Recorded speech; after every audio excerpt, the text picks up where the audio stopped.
Arianna Huffington is the co-founder, president, and editor-in-chief of the Huffington Post Media Group. She's also a woman on a mission, and that is to inspire what she calls the sleep revolution.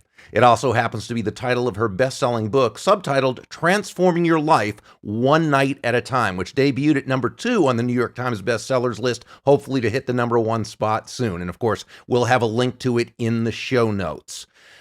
Why am I so tired? This, she says, perfectly captures in 5 words the existential cry of the modern age. And she says it's hardly just a U.S. thing, but it's a worldwide phenomenon. Arianna, welcome. What a fantastic book. Thank you so much. Great to be with you. Oh, it is a worldwide phenomenon, isn't it? It is. And it has been a progressive devaluation of sleep since the first industrial revolution, when we began to think that we can treat human beings like machines and try and minimize downtime.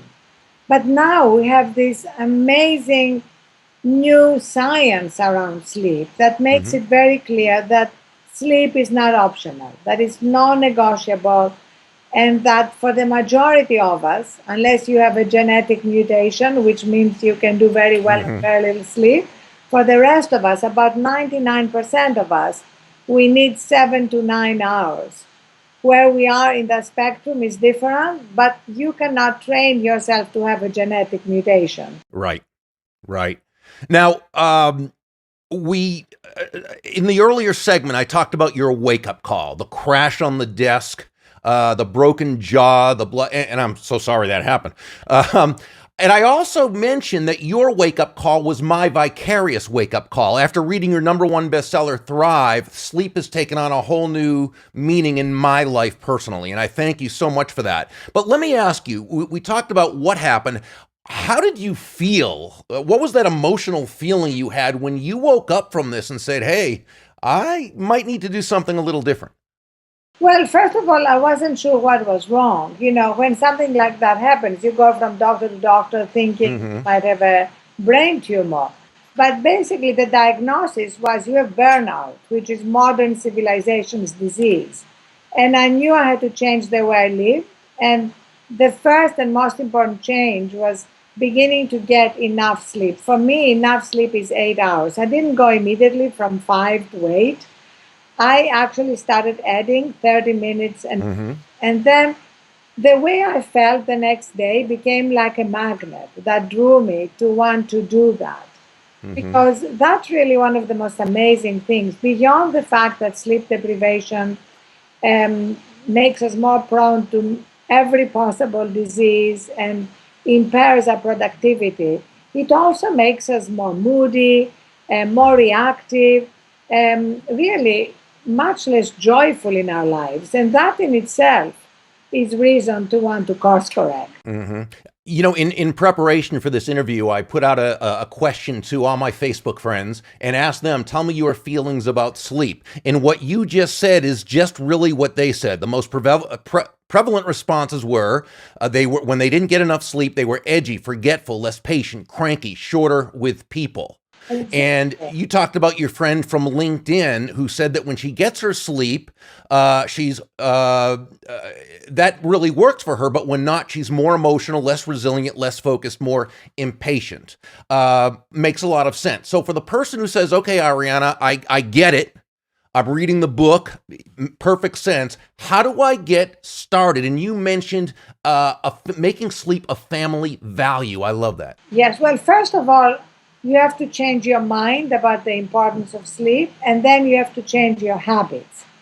But you first need to convince yourself of its importance. And then what I recommend is creating a transition ritual to sleep.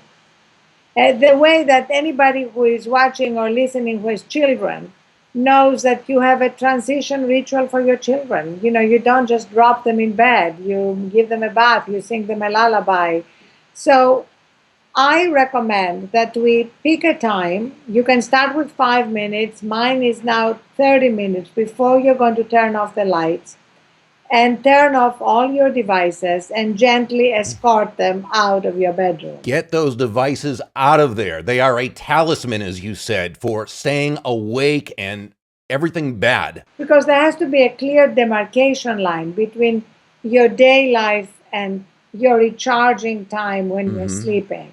And then I have a hot bath. If you don't like baths, have a hot shower. It's almost like washing away the day, kind of letting your brain and your body know the day is done. And I used to sleep in the same clothes that I would wear to work out in the gym. And my brain was getting these confusing messages. Are we going to the gym or are we going to sleep? Now I have, a night dress or PJs or even a special t-shirt that you are not going to wear to the gym.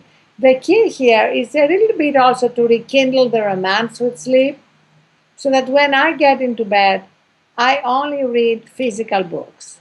And I must say that if anybody is reading The Sleep Revolution in bed, I will consider it a personal victory if it puts them to sleep. No, that book will not put you to sleep. That book will excite you. It's a great book. Couple quick things.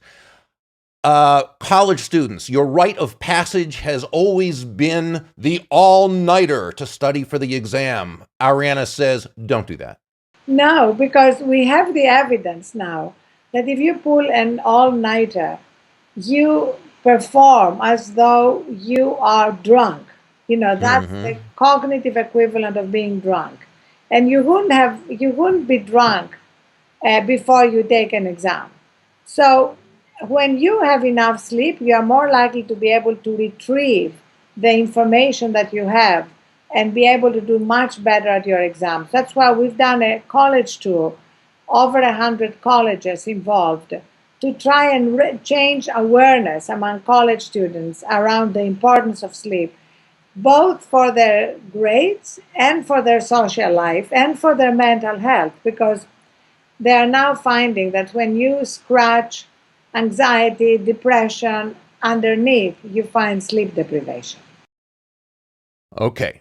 Now, very quickly, I want to handle what we call the treacherous dichotomy or the false dilemma. You mentioned this in your book, in the epilogue. But Arianna, it's fine for you to say this now, but what if you were starting out? Could you be as successful as you are now if you slept more, as though the false dilemma is either sleep or success? And you answer? Absolutely. In fact, I would say that every aspect of my career would be better because I can identify every mistake I made, every hiring mistake, because I was sleep deprived. And we have many other people who have succeeded who say the same thing. Bill Clinton famously said that every important mistake I made, he said, I made when I was tired. He did not specify what mistakes, but we can all identify with that.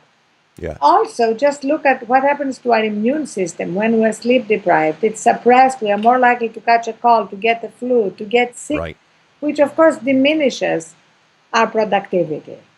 And great example, by the way, great article yesterday on your Facebook page about Alexander Hamilton and how his lack of sleep really cost him. That was a fantastic example. Arianna, thank you so much. The book is The Sleep Revolution, Transforming Your Life One Night at a Time. Click on the link in the show notes and really, really study this book. You and your loved ones and everyone you lead or whose lives you touch will benefit, and it makes a great gift. Thank you. Congrats on another terrific book. And thank you for leading the sleep revolution. Thank you so much. So great to be with you. Thank you for having me on the show.